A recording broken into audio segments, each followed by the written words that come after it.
Hi Shati Lines, welcome back to the Phoebe way. Hope you're doing well. I'm doing well as well. I'm so sorry for the break. I was just having great time with family, and sometimes you need family time, but now I'm back.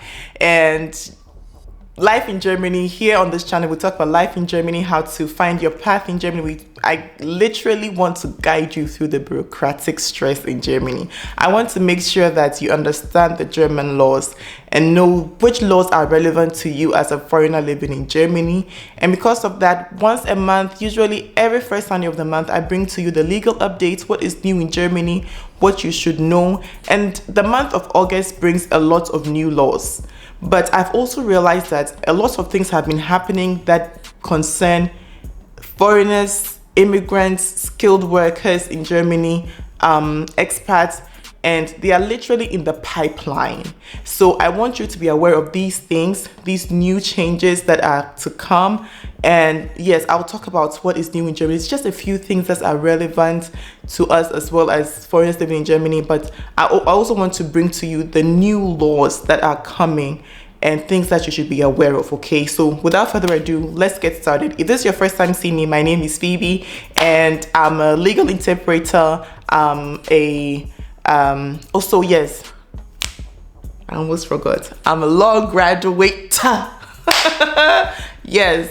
Ja, ich bin allgemein beeidigte Dolmetscherin, staatlich geprüft und zugelassen, und ich bin auch Diplom-Juristin. So when I talk about I'm bringing you the laws in Germany, I know what I'm talking about. So now let's get started.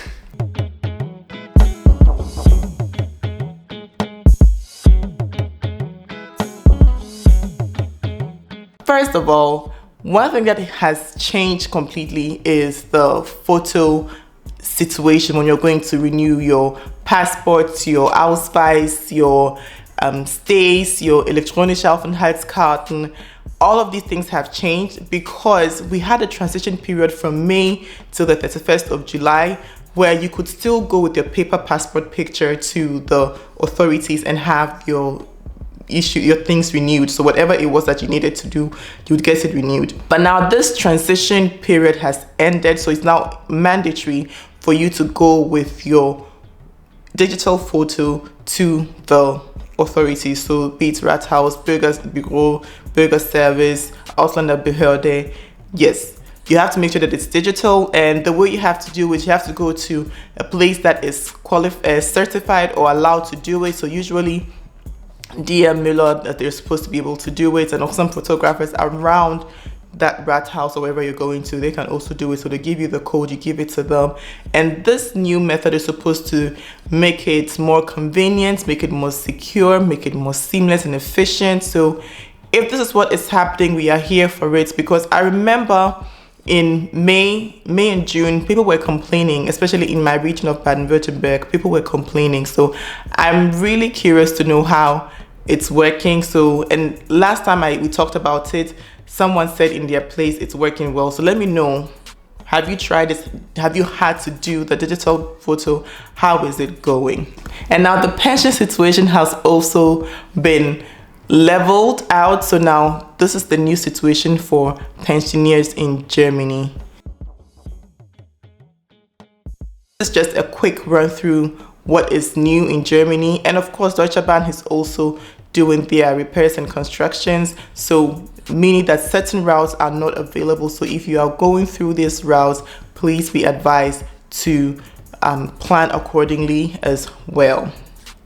Now let's get into things that have changed without us actually realizing it. I remember that I was telling you about the subsidiary status holders, subsidiary protection status holders.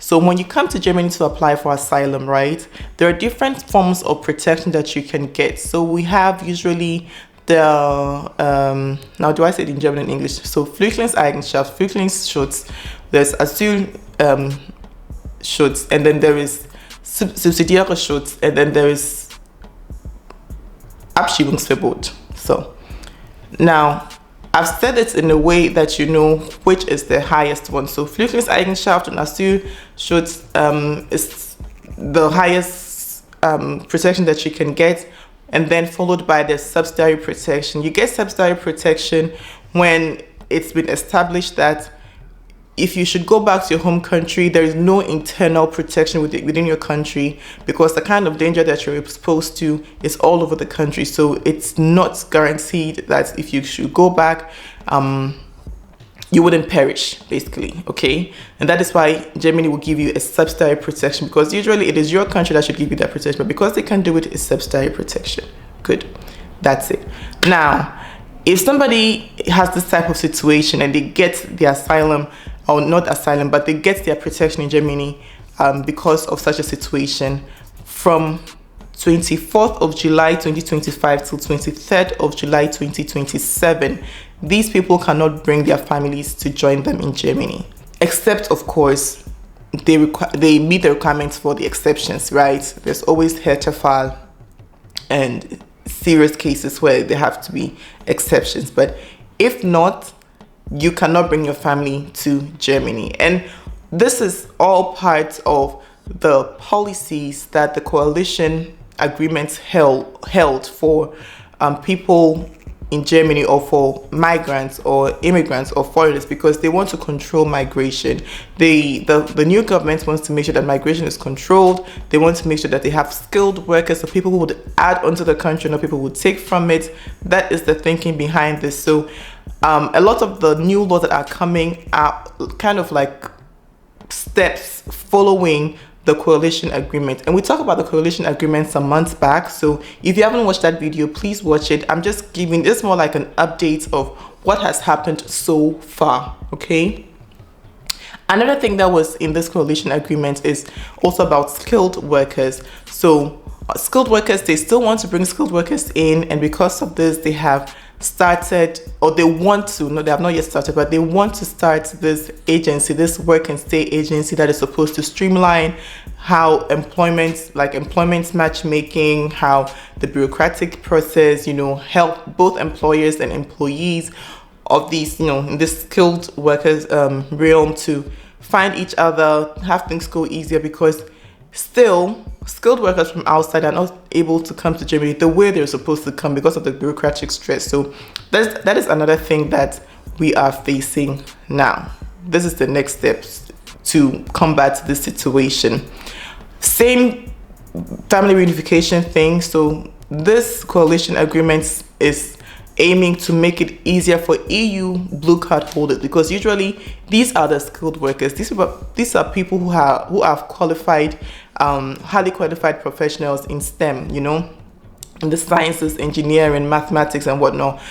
These people, they want these people to feel attracted to come into Germany. So they're saying that the salary threshold has been lowered. There's no more quota, so you can come. Your family can come. Just make sure that you can take care of them financially and you have enough accommodation. So how is your apartment? Can they stay there with you? Do you have enough rooms? They want to make it easier for EU blue card holders, but not for subsidiary protection status holders. You get that? You remember earlier this year there was this motion. Like, this motion is not legally binding, but they just wanted to see which direction you're going in Bundestag, right? Where they voted to make sure that there is stricter border control, and that they want to expedite the asylum application procedure. So after this motion, I guess the minister whose cabinet this is, or the minister who has this resort, said that, okay, you know what? Since this is what the people want, I'm going to go ahead and reinforce stricter border control. So there are more federal police officers at the borders, especially at the border to Poland. And people trying to come in through Poland were turned away. They were rejected right at the border because they did not have valid reasons to enter the country. So you didn't have a visa, or you wanted to apply for asylum, but they thought you didn't have a valid reason to qualify to apply for the asylum, so you were turned away right there and then. But then the law says that such persons who want to seek asylum have to be interviewed. They have to have their asylum process done, and then if they think that the decision by the Federal Office for Refugees and Migration was not done correctly, they take up the issue to court, and then the courts would, examine everything all over again. And then if the courts finds a fault with the decision of the federal office, then they can be granted asylum, because then they can get either one, like the refugee protection, the asylum recognition, they can get the subsidiary protection, or they can get the ban on deportation. So all these things. This is just a rough, like a quick overview. Now, when they are turned away at the border, they lose all of this, and this is why some of the asylum seekers at the border actually took the matter to court in Berlin, at the administrative court in Berlin, and the administrative court said, no, this is not how it's supposed to be done. They need to have the full procedure. They need to have the full process done. So now, the new thing that the new government must do is that this asylum procedure should be expedited. Like, back is the movement, because sometimes somebody will come to Germany like 2016, they'll apply for asylum, and then their hearing will be in 2017, 2018, and then they will take a matter to court, and then the matter will come to court 2020 or something like that. Basically, the whole thing was just dragging. Sometimes even the deadlines for expatriation would be missed. So then they would have to stay in Germany, and something has to happen, And so they want to make sure that all these things, like the hearing at the federal office, the court hearing, everything should be faster. So they're looking into how to expedite that, which institution has to, act and whatnot. This is also something that you should know. If you are thinking of coming to Germany to apply for asylum, the fact is this is going to be tougher.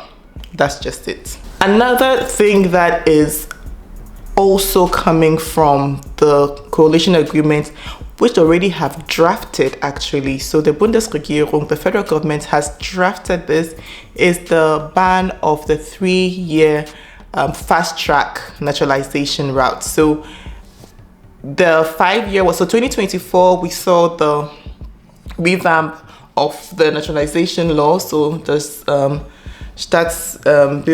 wie heißt das Gesetz eigentlich? Staatsbürgerungsgesetz oder I even forgot what the law is called, but basically it was revamped. And then since 27 June 2024, if you've been in Germany for 5 years, you have the language proficiency, you're working, you can show your pension, everything, you can get the German citizenship. It used to be 8 years, now it's 5. And in that same law, it said that somebody who has C1 and has shown exceptional integration skills, is active in the society, can get the citizenship after 3 years. For me, personally, it didn't change much, because there are spouses of Germans who will also get it after 3 years as well. So for me, it was like, yeah, it's das Gleiche, but somebody who is exceptional with learning the language, because if you can do C1 after 3 years and you are not a child, but you're an adult and you've been working everything, meaning that person's whole mind is, making their lives in Germany better. They're just here to settle. So if that person wants to have the German passport to be able to vote and, have other benefits of living in Germany, then why not? But the people who drafted this law are of the opinion that 3 years is not enough to know the happenings of the country, to have all those privileges that the Red Book gives you. So this is what they are planning, and it is yet to go into Parliament for the readings and then for the voting. So I'm also how do I put it? I'm also observing this process, and I'll bring you the updates as soon as they are here. So don't worry, don't fret. I'm going to bring it to you. But yeah, I'm just a messenger, but this time around, I just want to say what I think about it. But this is what I think. What do you guys think? 3 years, is it a good thing for it to be abolished? Or, because for me, I was in Germany for, I think, 8 years. Yeah, I came 2004, and I think I naturalized around 2012 or 2013, something like that. I don't even remember, but yeah, I naturalized, and I was still I think I was still, I had just entered university or something like that. So that was it. But yeah, let me know what you guys think. Do you think because you did 8 years, somebody should not be able to do 3 years, or they shouldn't do 5 years? Let me know what you guys think. And actually, someone asked if there is an update on the spousal benefits or the spousal route for naturalization? Currently, no. This is the requirements that you need to meet if you want to naturalize as the spouse of a German. This is it here. I'm just going to put it right here and have a look and see if it's in your favor. The Schwarzarbeit. So last week, the ministers, they have come together to form this workforce basically to combat illegal workers, illegal laborers, especially on construction sites, barbering salons, nail technician salons, and what else? Regular hair salons and gastronomy, as in restaurants and all that, where they think that a lot of people are working there illegally. They want to combat all that because the state is losing tax money, and these are their arguments. So that's another thing that you should also be aware of as a foreigner living in Germany. Stay out of trouble as much as you can,